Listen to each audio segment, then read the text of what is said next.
It was a stormy night when the package arrived. My heart skipped a beat as I opened it, revealing a beautifully crafted porcelain doll. Its delicate features seemed innocent enough, but there was something about its icy blue eyes that sent shivers down my spine. A handwritten note accompanied the doll, informing us that it was an inheritance from a distant relative. Little did we know the arrival of this doll would unleash a nightmare upon our lives. We named her Eliza, and from the moment she entered our home, strange occurrences became a daily ordeal. It started innocently enough, with misplaced items and unexplained noises in the night. But soon the activity escalated, and fear permeated every corner of our once peaceful abode. It was during the first week that my daughter Emily began having nightmares. She would wake up in a cold sweat, whispering about a shadowy figure lurking in her room. As a concerned parent, I dismissed it as mere childhood imagination, but deep down, I felt an unsettling presence in our home that I couldn't ignore. One evening, as I tucked Emily into bed, Eliza's eyes seemed to follow my every move. It was as if the doll's gaze held secrets that were too unsettling to bear. Ignoring my apprehension, I kissed Emily goodnight and tiptoed out of her room, leaving the doll perched on a shelf. That night, sleep eluded me. Creaks echoed through the halls, and the air felt heavy with an otherworldly presence. I crept out of bed and ventured into Emily's room, my heart pounding in my chest.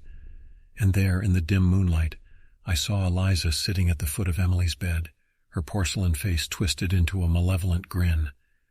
In a panic, I grabbed the doll and locked it away in the attic, hoping that by distancing ourselves from Eliza, the nightmares would cease. But the haunting had only just begun. Objects flew off shelves, pictures fell from walls, and disembodied whispers echoed through our home. It was as if Eliza's presence refused to be contained. Desperate for answers, I delved into the history of our inheritance. As it turned out, Eliza was not just any doll. She was rumored to be cursed. Legend had it that she was once owned by a young girl who met a tragic end, and ever since anyone who possessed the doll would be tormented by her vengeful spirit. I reached out to a renowned paranormal investigator, hoping they could rid us of this cursed doll. But their attempts only seemed to anger Eliza further. The activity intensified, and our lives became a living nightmare. I knew then that we had to confront the source of our torment head-on. With a heavy heart, I retrieved Eliza from the attic and confronted her in Emily's room.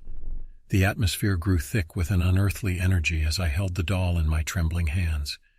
In a desperate plea, I begged for the torment to end, promising to free Eliza from her cursed existence.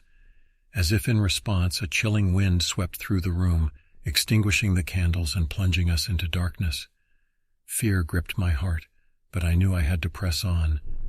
With trembling hands, I placed the doll in a small box and buried it deep within the earth, hoping to break the curse that had plagued us. Days turned into weeks, and gradually the paranormal activity waned. Our home returned to a semblance of normalcy, though the memory of our ordeal lingered like a haunting specter. Eliza, once a source of terror, had been silenced. Yet even now, as I recount this tale, I can't help but feel a lingering unease. The memory of those haunting blue eyes and the malicious grin on Eliza's porcelain face will forever be etched in my mind. And I can't help but wonder, in the darkest depths of my soul, if the curse truly ended, or if Eliza's malevolence merely lay dormant, waiting to strike again. The haunting of Eliza was a chapter in our lives that I hope to forget.